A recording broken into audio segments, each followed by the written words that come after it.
Yeah, absolutely. You can just go be jetpack guy if you wanted to. You buy an NFT a jetpack NFT, then within the game, you're just flying around in a jetpack all day.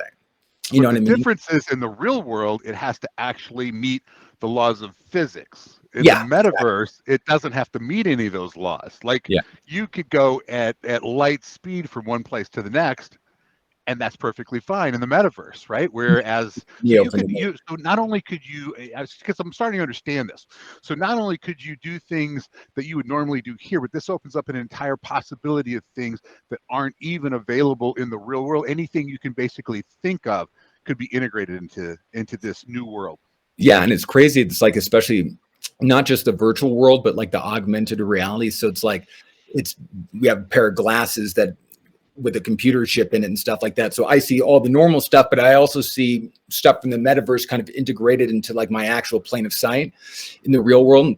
Like there's Nike just bought a company that involved in the metaverse the other day, and to where like you're going to be have augmented reality glasses. You're going to be able to buy shoes in the digital and physical world for your avatar.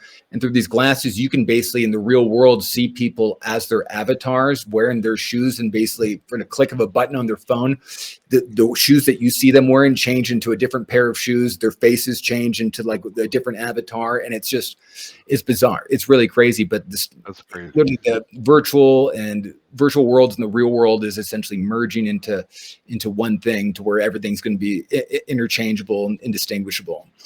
I could see that in real world things, such as you walk into a store. You sent me a link. There was a contact lens you put in. I Yeah. thought it was so cool, contact lens, and it had the augmented reality. So, like, let's say you walk into a store and you look at the beans. Well, up on your contact, which looks like it's appearing in space, is the price of the beans. So Price if you of wanted to get beans. the nutritional value, you could Yeah. do that. If you want to see what's on special, it could come up, and only red things would be on special as you looked around the store and you went. I mean, it could be an entire immersive sort Yeah. of. And then you can click to buy, then you just point to buy it and stuff like that. And you automatically purchase it right there. And then you can just walk straight out without having to wait at a register. And it's all in your cart or delivered to your car, whatever, when you get out of the store. You're Yeah, not carting around stuff. You're not pulling things off onto a belt. It's just all taken care of for you when you get finished and you're just done. exactly. So there's infinite possibilities. So okay, well explains the metaverse and maybe why you. I mean, right now I think what people are having an issue with, if they're, or at least I am, is the metaverse is just so choppy. It was kind of like when I was a kid, Atari, or the little clown thing, Activision stuff, or whatever we used to play with. So it's really choppy, like Lego guys.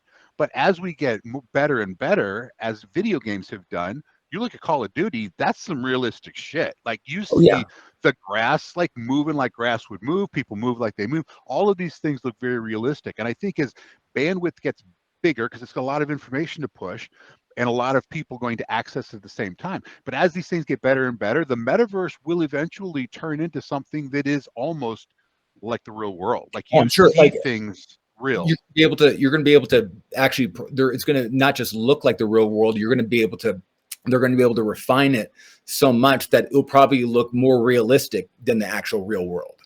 Like, you know what I mean? Like because the real world isn't color corrected by programmers or anything like that. You have color correct. Everything looks more real than real life. It looks like a movie set, you know what I mean? And just living in a video game. And then ultimately we're going to come to choice. You're like, okay, like, do you want to actually live in real life, or do you want to live within the metaverse as your character? Do you want to go essentially be God in the Matrix for the rest of your life, or do you want to just go be Joe Schmo out here in the real world? Right. Now if you're the younger generation, I think you look at that and you're like, yeah, like that. Now from at 54 years old, I look at that as taking away just the social aspect of human beings interacting with each other on a real-time basis, and more into the place where people kind of pretend they're whatever they want to be minus reality. Like Yes. you could be a little bitty skinny guy, 95 pounds wet, but in the metaverse, you're like, like Hulk Hogan, or, like Ronnie Coleman or something like that. So it's kind of it's almost seems like it would allow people to just live a fantasy life. Yeah, and I guess the weird that what I guess what's kind of like frustrating, the weird part about that to wrap our heads around is like, okay, we worked really hard to get to where we are in the real world now. Now you're telling me that that's not as good because I like that good as what it could be because now there's this new metaverse around that people can just show up and just be me like instantly, and this is all for nothing. You know what I mean? Like, There's gonna but be some fat bastards in the real world that look oh, like really freaking good in the metaverse, you yeah, they're know? going to So be like fat dudes in the real world who are just celebrity female models in the metaverse who are just making a ton of money and just pulling tail and just it's just going to be weird. It's going to get really strange, but it's going to be cool stuff and a lot of opportunities to make a lot of money. it's just so interesting because this is coming and it's so new, and you can watch this whole entire thing be built almost like I got to watch the technology industry. When I first started off, I went to programming school when there were punch cards.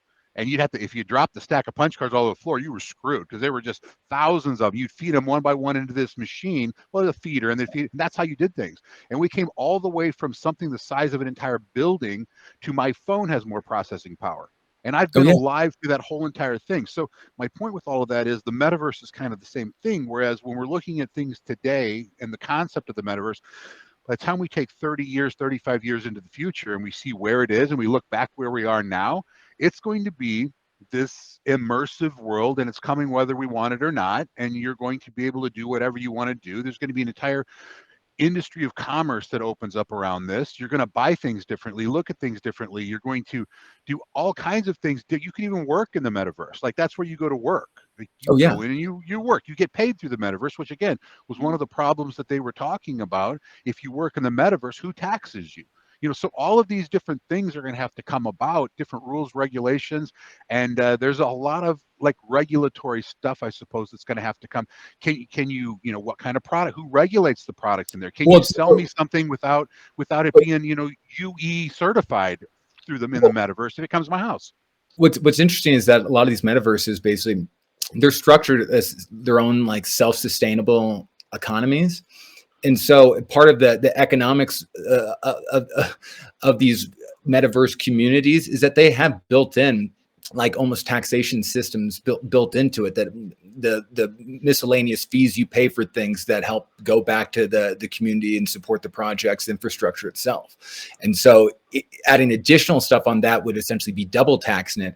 And that's almost just a greed play because they're like, if we're already the people within these metaverses are essentially already being taxed to help maintain the infrastructure and support that community. What's the need to be taxed by an outside party who only benefits from it but doesn't necessarily contribute to that same community? Right. But I could see the only thing I could see on the outside of that is the government, of course, Yeah. saying, you know, whether you're in the metaverse or in the real world, we're making sure you're not speaking Chinese. So we're going to need some money for defense. We're going to need, you know, Yeah. roads, infrastructure. These we still need these things, even if you put on these VR goggles and you spend a vast majority of your time in the metaverse.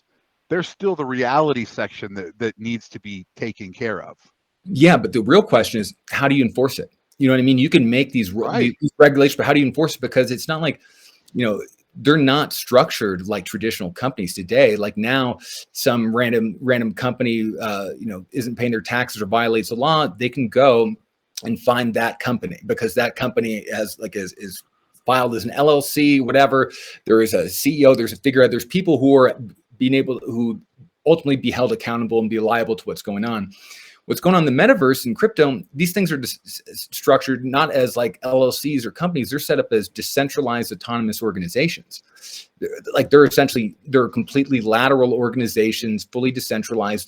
There are no figureheads. And so it's like, all right, you can go decide we're going to go find this DAO, like, $1 million. But it's like, where do you how do you like even how do you serve them the papers? Where do you ask them to send the check? Who do you even give it to? Like, who do you like? There is no figurehead. It's just a completely autonomous organization, which each little arm operating independently of one another, ultimately for the greater good.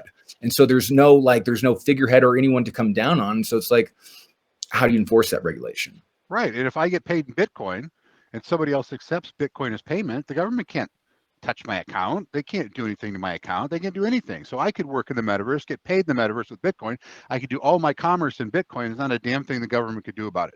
Yeah. So I mean, I basically, suppose they could say you're not paying taxes or something. They could come in and, I mean, they could physically jail me, so I couldn't get in the metaverse. I suppose that's an option. But short of that, there's really nothing else that they could do to me. yeah. No, nothing. Not as of right now. Like, I mean, they can write the rules, but enforce them is an entirely different And the issue. government's got to be like really sitting back and saying, this is like dangerous, like Yeah. to our existence. I mean, it's like literally. Ultimately, they're going to have to realize you can't beat them, join them. The only way that they're going to be able to benefit the most is if they roll with it, and if they fighting, it's just going to be a losing battle, honestly. Because there's really nothing you could do about it. It's something that is inevitable.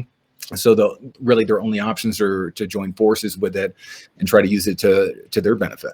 All right, I'm going to put this in. I might probably put it in 2 different segments, but anyway, yeah, that's great. I love talking about this stuff. Cameron, again, thank you for everything, and we'll talk next Wednesday. All right, sounds good, man. Have a good one. All right, bye.